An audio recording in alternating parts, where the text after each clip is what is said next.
오늘 말씀은 고린도전서 16장 12절에서 24절까지 말씀입니다. 우리 함께 읽겠습니다. 형제 아볼로에 대하여는 저더러 형제들과 함께 너희에게 가라고 내가 많이 권하되 지금은 갈 뜻이 일절없으나 기회가 있으면 가리라. 깨어 믿음에 굳게 서서 남자답게 강건하여라. 너희 모든 일을 사랑으로 행하라.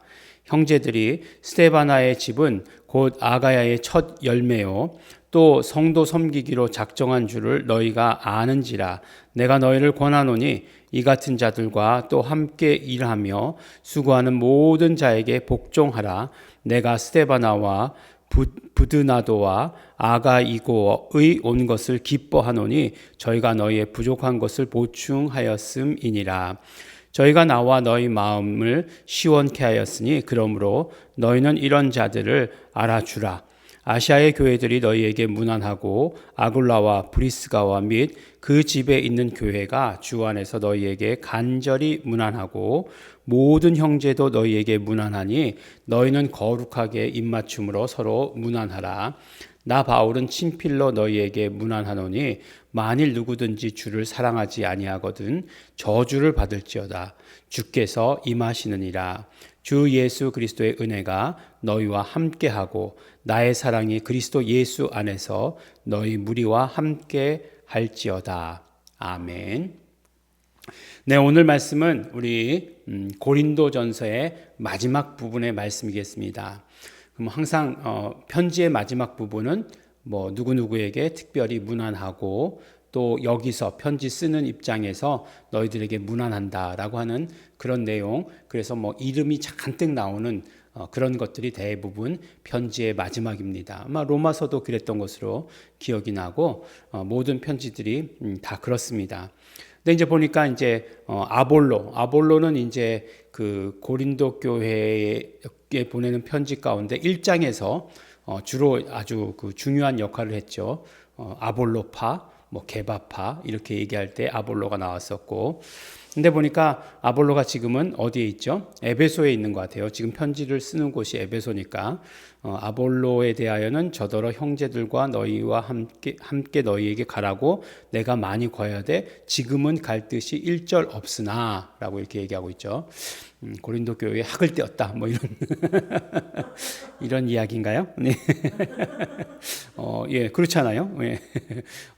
제가 사역하던 교회에서 이제 여기 왔는데 다시 글리로 가라 그랬더니 갈 뜻이 일절 없습니다. 얘기했다는 것은 그곳에 가고 싶지 않다 뭐 그런 얘기인가요? 네.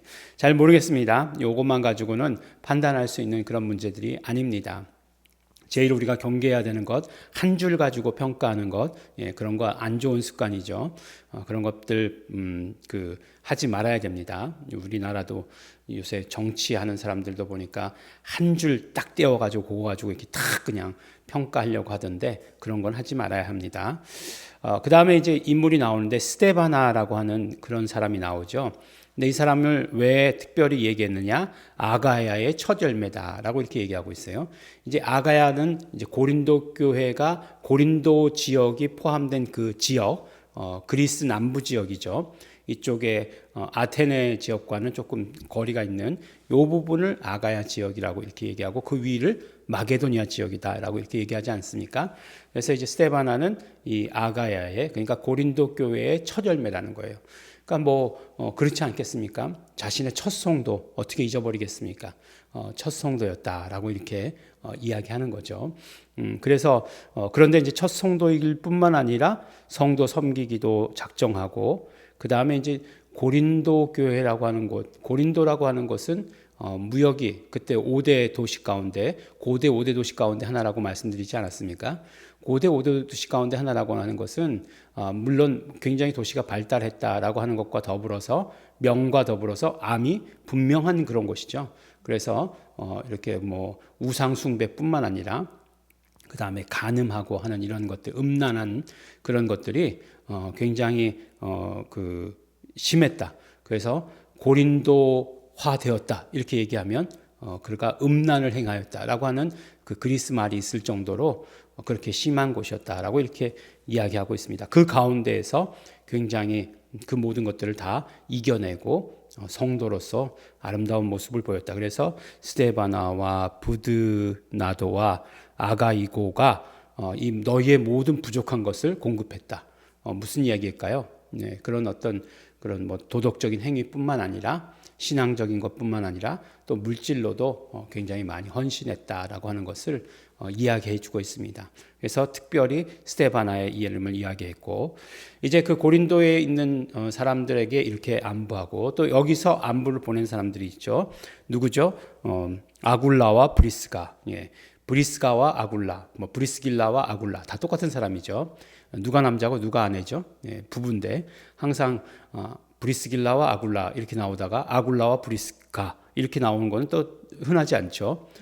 그래서 항상 저도 그 찾아봐야 돼요. 브리스길라와 아굴라 누가 남자였더라, 뭐 이렇게 남편이었더라. 예, 이거 굉장히 헷갈리죠. 그만큼 이 부부는 함께 나오고, 또 이 사람들이 그때 어디서 처음에 있었던 사람들이었죠? 그렇죠. 로마에 있었던 사람이죠. 로마에 있었던 사람들이 쫓겨나게 되었죠. 그 황제의 칙령에 따라서 유대인들을 다 내보낼 때에 그때에 쫓겨나게 되었죠. 근데 그 쫓겨난 사람들이 로마에서 유대로 다시 오지 아니하고 고린도라고 하는 도시에 정착했는데, 거기서 누굴 만났습니까? 바울을 만나서 복음을 듣게 되었잖아요. 그래서 고린도에서 바울과 함께 사역하다가 이제 바울과 함께 이제 그 에베소에 왔죠. 에베소에 와서 또 한 일이 무엇이었죠? 이 브리스길라와 아굴라가, 그렇죠, 우리 처음에 나오는 아볼로를 픽업했죠. 보니까 이 사람 똑똑하다, 복음도 알고 있다. 그래서 그를 더 훈련시켜서 어디로 파송시켰죠? 이 고린도로 파송시킨 사람이 브리스길라와 아굴라, 이 동역자들 아니겠습니까? 이 동역자들이 너희에게 문안한다. 그렇겠죠. 그 사정을 제일 잘 아는 사람들이니까, 동역하던 사람들이니까 고린도 교회에 문안한다라고 이렇게 이야기하고 있습니다. 그래서 이렇게 문안의 이야기가 다 나왔고, 그 다음에 이제 맨 마지막에 이제 마지막 인사죠. 근데 이제 마지막 인사가 굉장히 어떤 면으로 이야기하면 우리의 이목을 집중시키게 합니다.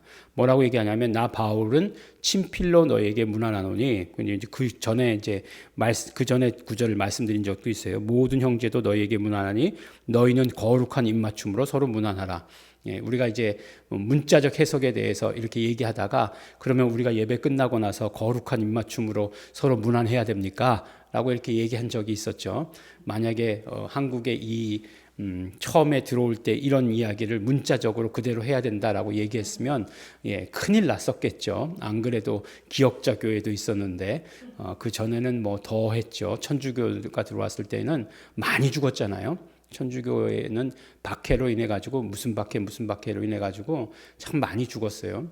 그러고 보면 지금 와서 보면은 뭐 그 죽을 줄 알고 뭐 하러 가느냐 뭐 이렇게 얘기하는데, 그때 당시에 그 모든 사람들 선교사들이 우리나라 땅에 오면 죽을 줄 알고 들어왔다라고 이렇게 얘기하는 것들을 보면 참 그들의 어떤 신앙에 대해서 우리가 어떤 생각을 가져야 되느냐, 본받을 만하다 이렇게 생각합니다.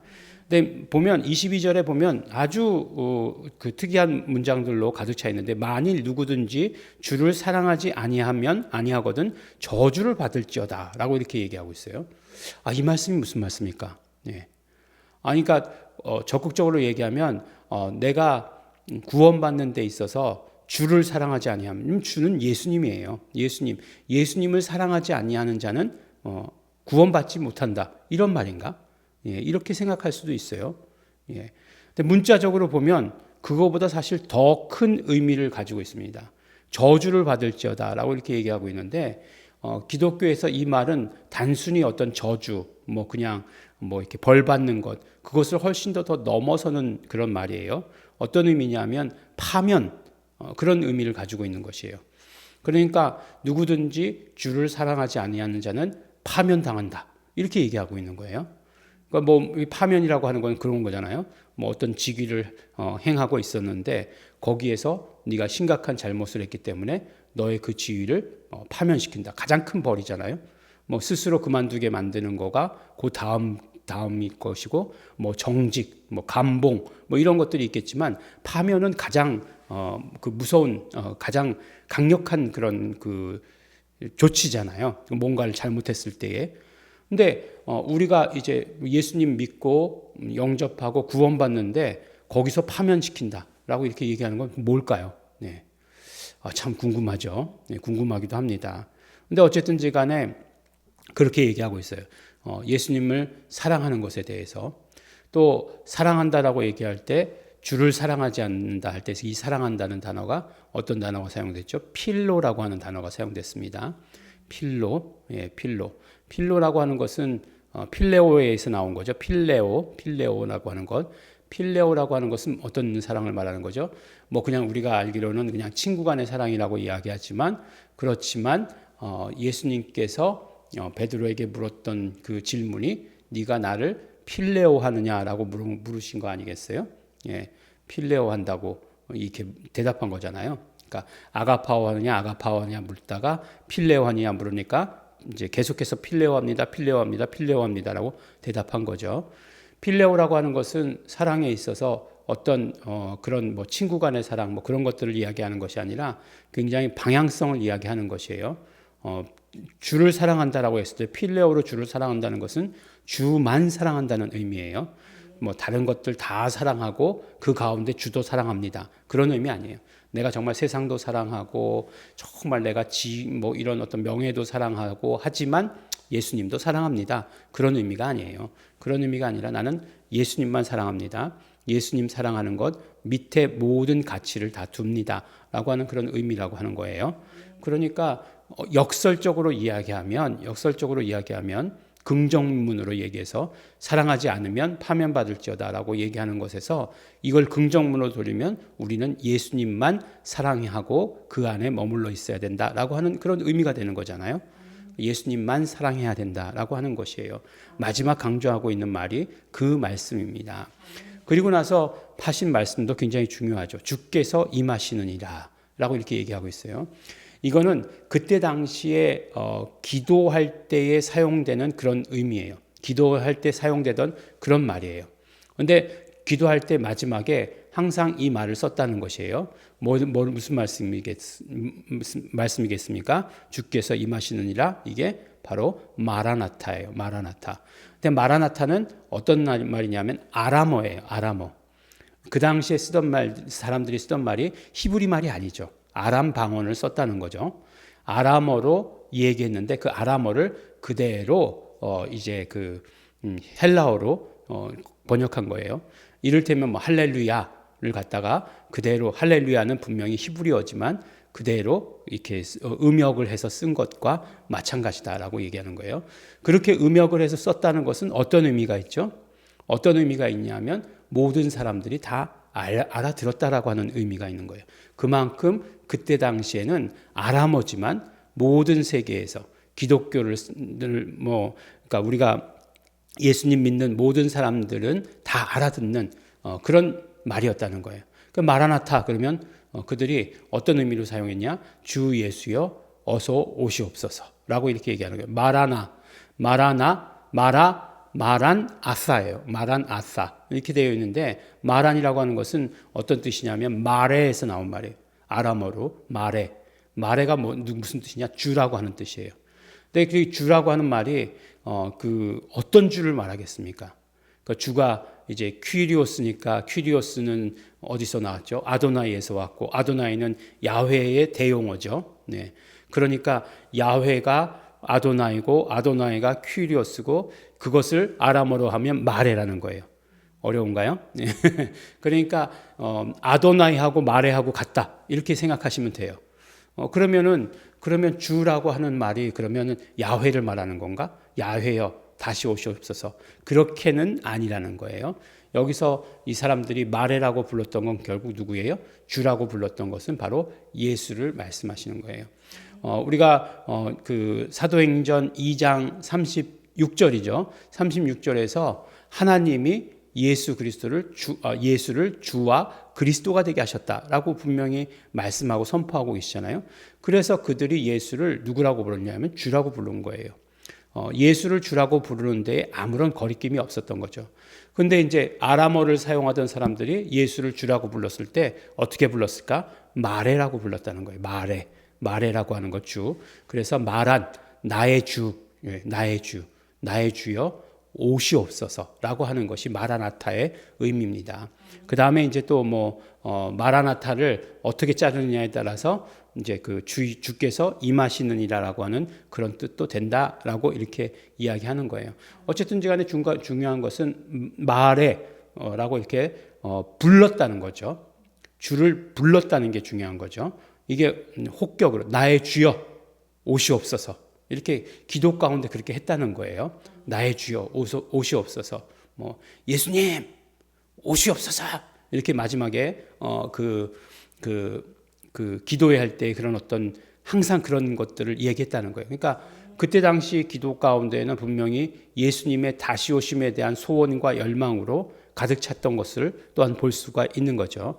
두 가지예요. 중요한 것, 주를 불렀다는 것, 예수를 불렀다는 것, 그 다음에 다시 오시기를 소원했다라고 하는 이 사실이 다 들어있는 것이 마라나타입니다. 그래서 마라나타 주 예수여 어서 오시옵소서. 그냥 우리가 그냥 계시록 그렇지 계시록 맨 마지막에 거기에 나오는 게 마라나타지라고 이렇게 생각하는데 보다 더 완벽한 용어로는 여기에 나와 있어요. 거기에는 마라나타라고 나와 있지 않습니다. 여기에 분명히 마라나타라고 나와 있어요. 그런데 이제 그거를 마라나타라고 해서 그냥 써놨으면 우리도 마라나타라고 하고 이해했으면 훨씬 더 좋았을 텐데 여기는 그렇게 써져 있지 않죠. 주께서 임하시느니라 라고 이렇게 해석을 해놓았기 때문에 그렇기 때문에 우리가 그것이 마라나타인지 모르는 거죠. 16장 22절에 그렇게 기록되어 있는지 모르는데 그렇지만 사도 바울이 두 가지를 강력하게 얘기하고 있는 거예요. 예수님 사랑해야 된다. 예수님 어서 오시옵소서라고 하는 것을 마지막에 인사말에 강조하면서 쓰고 있는 것을 보게 되는 거죠. 그래서 주 예수 그리스도의 은혜가 너희와 함께. 그러니까 그리스도가 너희와 함께. 그러면 임마누엘이에요. 그렇죠? 근데 주 예수 그리스도의 은혜가 너희와 함께라고 이렇게 되어 있지 않습니까? 근데 사실은 이제 은혜와 진리 이런 것들도 다 하나님께서 자기 이름 계시하실 때에 우리에게 말씀해 주신 것이에요. 은혜와 진리가 충만하더라 라고 하는 것 요한복음에서도 마찬가지로 그 출애굽기 33장 34장에 보면 하나님께서 하나님의 이름을 가르쳐 주실 때에 그 나온 말들이 은혜와 진리라고 이렇게 얘기하는 것 뭐죠? 헤세드라고 하는 것 그런 것들로 계시했다라고 하는 것을 말씀해 주는 거죠. 그래서 주 예수 그리스도의 은혜가 너희와 함께 그러니까 마라나타, 임마누엘 우리가 다 아는 그런 헬라어 다 얘기해도 되는 거죠. 그것들 그리고 그 다음에 나의 사랑이 그리스도 예수 안에서 말씀드렸죠. 엔 크리스토, 엔 예수 크리스토. 엔 크리스토 예수 이게 다 무슨 뜻이라고요? 예수 이름으로라고 하는 것과 같은 뜻이죠. 그러니까 나의 사랑이 예수 이름으로 너희와 함께 할지어다라고 하는 것으로 마지막 인사말을 하고 있는 거죠. 예수 이름으로 건강하십시오. 우리 그렇게 쓰지 않습니까? 마찬가지 의미가 되는 것을 우리에게 보여주고 계십니다. 그래서 우리가 이름을 알면 이렇게 해석이 굉장히 풍성해지고 직접적이 되고 그 다음에 그 뜻이 무엇인지 우리 정확하게 알 수 있게 되는 거죠. 그래서 너무나 감사하지만 그렇지만 지난번에도 말씀드린 것처럼 아는 것으로 끝나는 것은 아니죠. 그것을 우리의 삶에 그대로 적용시키고 우리의 신앙에서도 예수님을 사랑하고 예수님 오시는 것을 간절히 바라고 예수님께서 언제나 우리와 함께 임재하시기를 소원하고 하는 것들이 우리의 삶의 소원 가운데 우리 삶에서 그대로 이루어져야 된다. 우리에게 이렇게 말씀해 주십니다. 우리 성도들의 삶 가운데 예수님 다시 오시기를 기다리시며 예수님을 사랑하시는 예수님이 함께 하시는 것을 체험하시는 우리 성도 여러분들 되시기를 또한 예수 이름으로 축원합니다. 기도하겠습니다. 하나님 아버지 감사합니다. 사도 바울의 마지막 편지에 당부를 통해 또 인사를 통해서 정말 예수님에 대한 사랑과 소원을 우리 다시 한번 볼 수 있었습니다. 우리도 예수님을 사랑하는 자 되게 하여 주시옵소서. 예수님 사랑합니다. 날마다 고백하게 하여 주시옵시고 예수님 어서 오시옵소서. 예수님 다시 오시기를 소원합니다. 우리도 고백하는 자들 되게 하여 주시옵소서. 그래서 언제나 우리의 삶 가운데 예수 이름으로 말미암아 예수의 임재를 경험하는 우리 모두 될 수 있도록 축복하여 주시옵소서. 감사드립니다. 예수님 이름으로 기도드렸습니다. 아멘. 그러므로 우리 이 시간에 기도하실 때에 우리 성령님으로 말미암아 예수님의 다시 오심을 사랑하며 기다리는 자 되게 하여 주시옵소서. 날마다 그 임재를 경험하며 사랑하며 기다리는 자 되기를 소원합니다. 성령님 역사하시고 예수님 어서 오시옵소서. 우리 다 같이 통성으로 기도하시겠습니다.